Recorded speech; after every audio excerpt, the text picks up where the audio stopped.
Let's have an honest conversation. Emotions are heightened right now due to the fallout of the coronavirus. This is why I've put together a 3-part series called Rise Above the Chaos to Become Unstoppable. I'm going to be addressing 3 key aspects. The first, how to boost your immune system and stay safe. 2, how to manage the emotional fallout.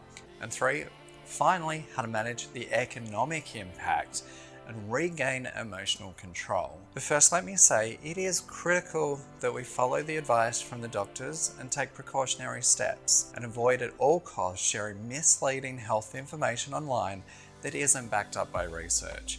Information that could put the public at risk. The focus in recent days has shifted to flattening the spread of the virus to ensure that we don't overwhelm our healthcare system and we protect the vulnerable. Although you may not be impacted personally, others around you may have a pre-existing medical condition that could put their lives at risk. Make sure you're informed, but you're not being inundated by social media so you can manage your emotions and your stress levels. It's more important now than ever that we look after each other.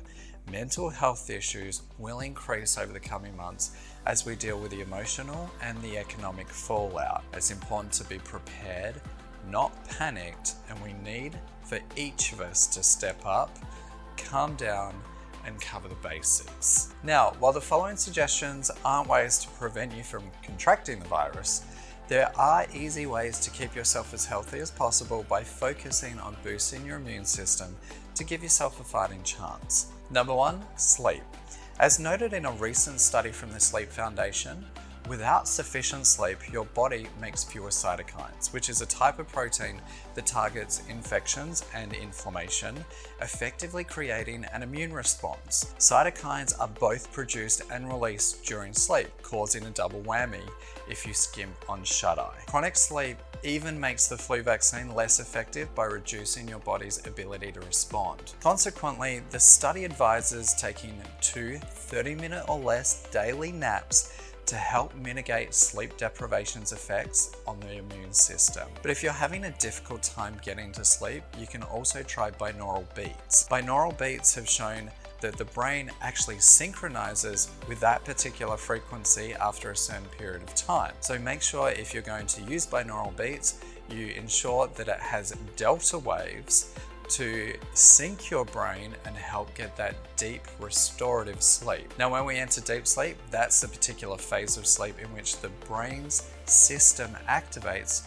to remove toxins. If you're not getting enough deep sleep, this could cause the buildup of toxins as well as inflammation. Good night's sleep is absolutely crucial, and I know many people are going to struggle with that right now with all of the stress and the chaos going on, but it should be one of your top priorities among all of the other recommendations from the doctors, such as washing your hands, as well as limiting social exposure to others. Number 2, diet. Getting rid of sugar biohacks your immune system by removing a food source for the bad bacteria in your gut that can kill off your good bacteria. Autoimmune problems and digestive issues are telltale signs of a gut imbalance. Ideally, your gut should be 85% good bacteria or probiotics. You can check for gut dysbiosis through a gut microbiome test from companies like Thrive Inside, who will send it to your door so you don't have to go to a clinic. And you can also take stock of what you're eating on a daily basis. Fermented foods like sauerkraut, kombucha, and kimchi can also help to repopulate the good bacteria in your gut as well, leaving you with more energy as well as vitality. And most importantly, be aware that nutritional deficiencies and gut imbalances can mimic psychological disorders such as depression and anxiety. We want to reduce your exposure to different influences on your psychology where psychological stress is at its highest, or it's ultimately going to amplify the negative emotions and your response to the current events. Number 3, intermittent fasting.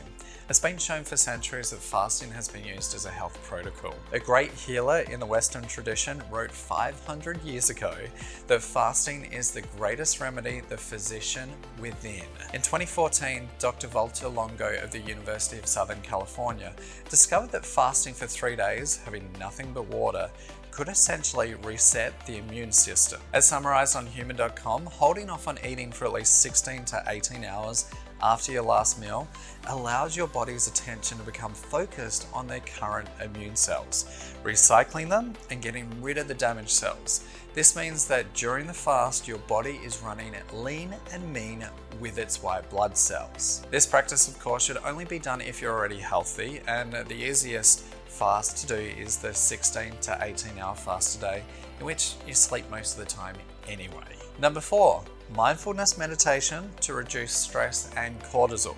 Stress causes an inflammatory response within the body that can greatly affect your fight or flight response by releasing too much of the stress hormone cortisol. It also leaves us more vulnerable to infections and disease both in and out of the office.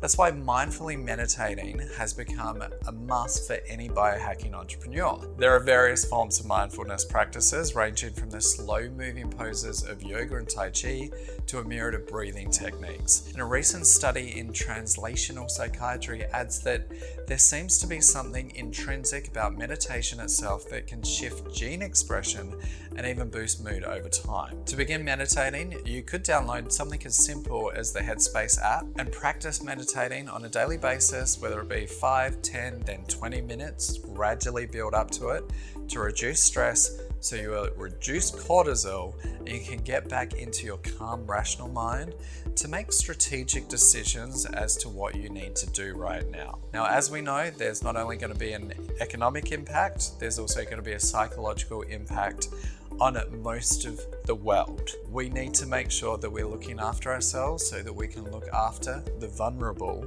who may not be able to care for themselves. Now, what I want you to do is leave a comment below. What precautionary measures are you taking right now? And what are you going to do to boost your immune system to give yourself a fighting chance? And I'll see you in the next video in which I share how to manage the emotional fallout of the coronavirus. People are going to be hit hard. Let's not bury our heads in the sand about that. Let's become the calm leaders that we know we're capable of becoming.